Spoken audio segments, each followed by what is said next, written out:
Vanakkam, Namaste, and blessings to everyone. This is Dr. Bhairavi Balasubramanian, PhD, the Sky Priestess. We are hours away from the Aries New Moon, and this is very exciting because new moons are exciting times. They are when you plant seeds. They are when you basically tell the universe, this is what I want to manifest. This is my intention. This is what I want to align with. And with an Aries New Moon, we are given the opportunity to reset certain older energetic signatures, certain older frequencies, to let go of some of the debris, some of the baggage, to really get started and to step into a new cycle of manifestation. And that's one of the reasons why this is so exciting. Now, generally speaking, the Aries New Moon is a wonderful time for you to just be you. Now, I know that sounds simple, but sometimes that is the hardest thing to do. Whether it is through conditioning that we imbibe in childhood, whether it is through trauma that we sustain, whether it is through psychic, spiritual, interdimensional, or other influences, many of us live our lives without ever really knowing who we are. And many people turn to spirituality as a means of finding that answer. What does being me mean? What does being you mean? What does I mean? All of those questions, when explored, when we begin to journey into those questions, we actually then finally open the gateways into what the truth of the self is, why the ego needs to dissolve, and how spirit is much bigger than anything we can actually imagine. But going on that journey takes a lot of humility. It takes a lot of patience. It takes a lot of surrender. And in some sense, to actually find who you are, you got to let go of a lot. You got to empty the cup. And that's a good thing to be doing at this time.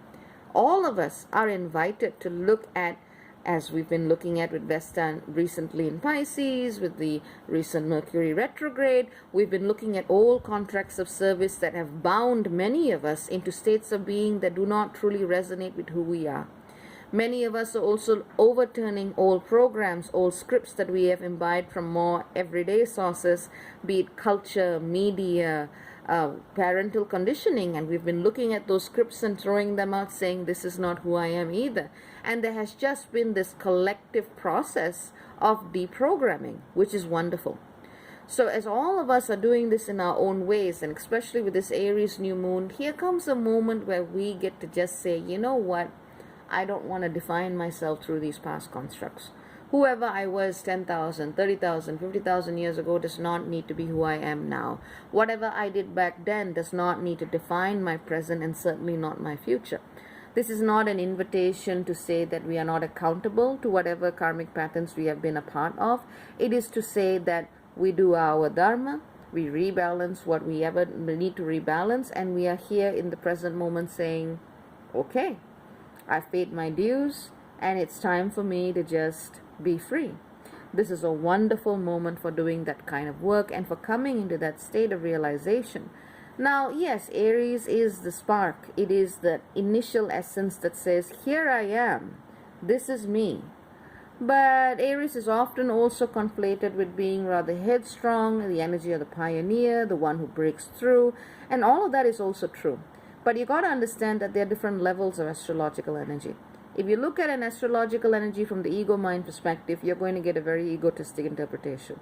But when you look at it through the language of the soul, Aries is literally that essence. You know, it goes beyond saying, I want my way. It is that essence of self. And it goes so deep, and it is so true that it has no form. It's like light. It is that first moment where the light switch on in the universe. That's Aries. That's that spark. And that's what each and every one of us is coming home to in this alignment. You know, if your head is getting in the way, tell it to take a hike. This is beyond the mind. This is beyond our conditioning.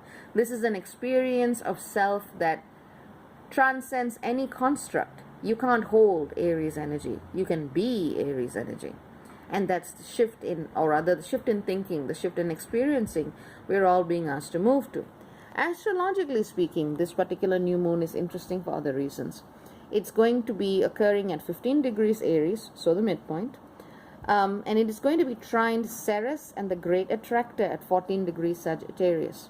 Now, for those of you who are familiar with my work, I talk a lot about the great attractor because I got Saturn on the great attractor. The great attractor is a gravitational anomaly that is more powerful than the galactic center. It is an energy that pushes or pulls you to different parts of truth. It's an energy that makes you a giant projection screen for others to figure out what they are doing.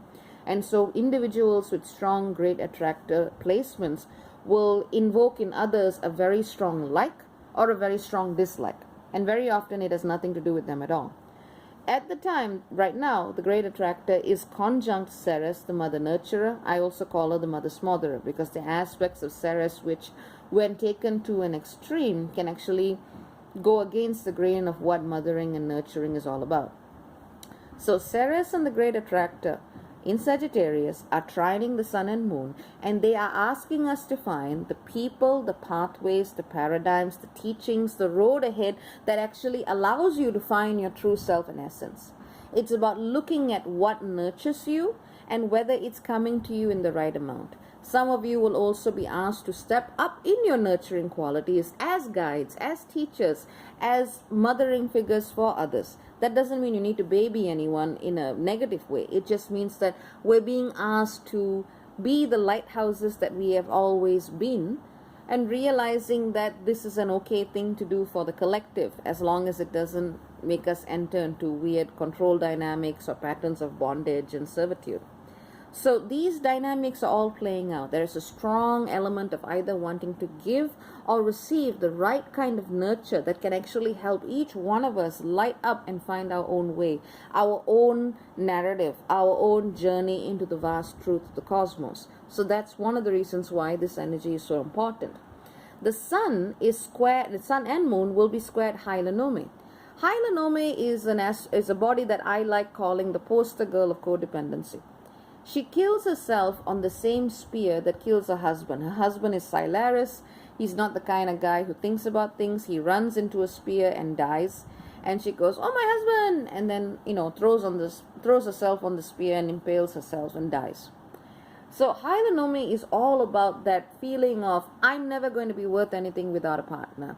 I'm never going to be anything unless I have a significant other. And whilst this is not a theme that everyone is going to resonate with, those of you who have been working through issues of codependency will be seeing this come up. And this is an opportunity for you to say, you know what, I am whole in and of myself, whether I have a partner or not.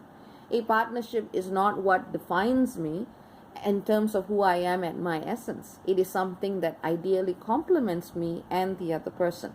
So those of you who do have those tendencies and who are working through those patterns, this is a time for you to really be mindful of whether or not you're willing to throw yourself and your essence away just in search of that other, so to speak. And a good tip, a good book for people who are working through this would be a book by Robin Norwood. It's called Women Who Love Too Much. Literally another book that saved my life. I highly recommend it. Now, other alignments which are very, very interesting. Now, right next to Hylanome is Persephone. So Hylanome is already sacrificing herself for the dead husband.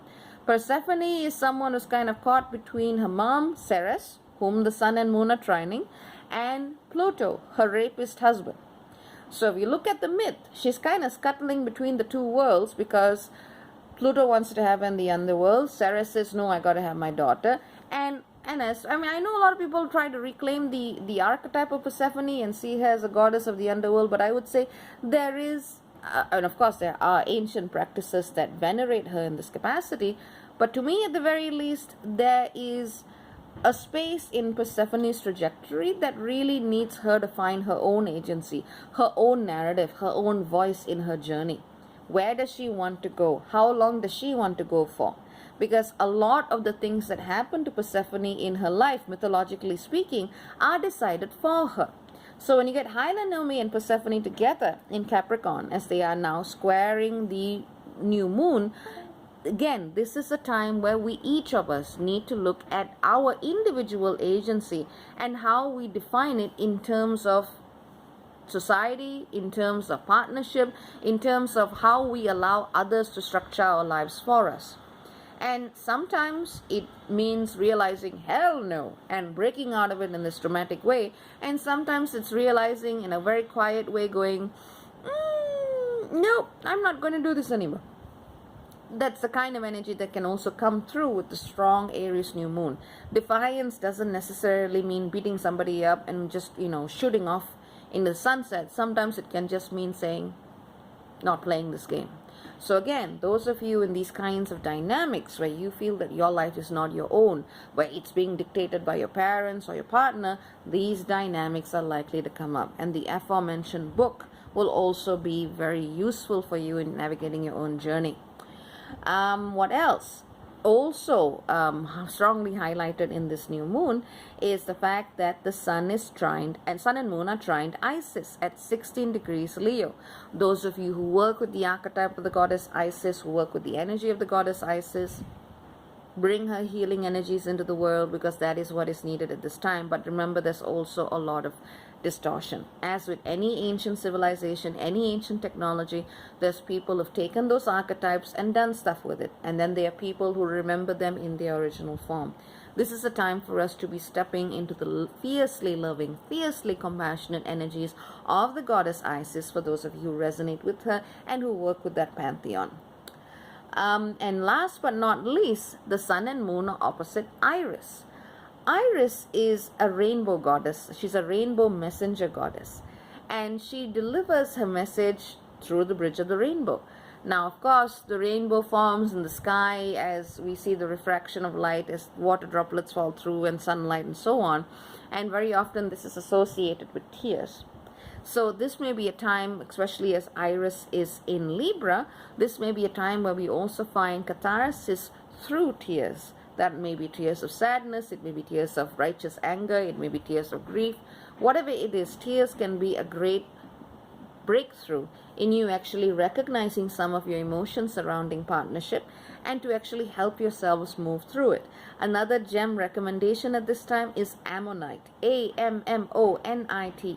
Ammonite. It's that swirly fossilized type thing that looks iridescent, and it's a very wonderful stone to have on you, especially at this time. It helps you pull through and really slowly shift old energies that have come through, old patterns of karma that are ready to move forwards.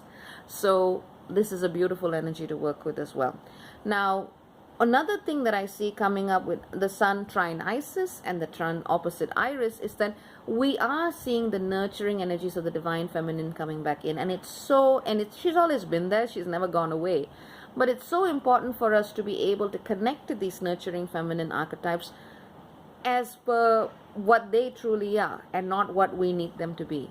Very often we tend to put the feminine into boxes to try and define her roles, her functions, who she is, what she wears, what she does, what she doesn't do, no matter what pantheon it is. And this is really a time to simply feel that energy, feel that nurture, feel that essence coming through you, because she was there the whole time. So in some sense, this moon for me is very much an affirmation of what the nurturing feminine can be, and a gentle dissolution of outdated and archaic karmic contracts of bondage and servitude that have equally been levied to the feminine as well. So as we are all allowing ourselves to experience the feminine more fully and in these more empowered ways, we set a template for coexistence on this planet. A lot of what is happening on this planet is a reflection of the ways in which the feminine has been denied, distorted, co-opted, used and abused.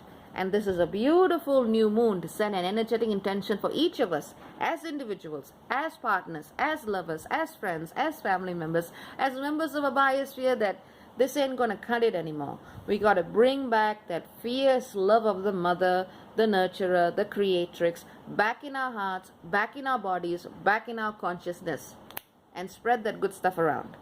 So that's my take on this Aries new moon. Keep this energy aligned in mind. For those of you who need any other gemstones to help you feel a little bit more empowered with this fiery energy, perhaps try carnelian if you're getting a little bit of trouble with the ignition, so to speak. Carnelian would be a wonderful stone to work with and meditate with this time as well. So that's all I got to say. Take care, many blessings, lots and lots and lots of love. She's here, always has been, always will be. Ciao, ciao for now.